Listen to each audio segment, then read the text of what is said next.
কি হয়েছে বলো। আমি বাসায় আসতেছি। না থাক, আশা লাগবে না, এই ঠান্ডায় গোসল করতে পারবো না। কেন গোসল করতে হবে কেন? আরে গতবার এসে আমার জ্বর বানাই দিয়ে গেছে। কেন গোসল করছো কেন? আর এমন জ্বর বানাও, তোর এই শাশুড়ি এমন মন্দ বলে এত জ্বর হয় কেমনে?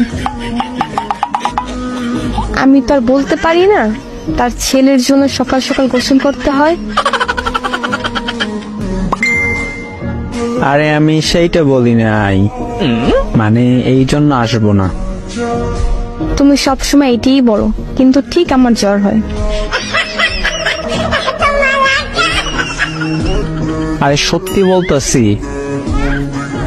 গতবারও বলছো।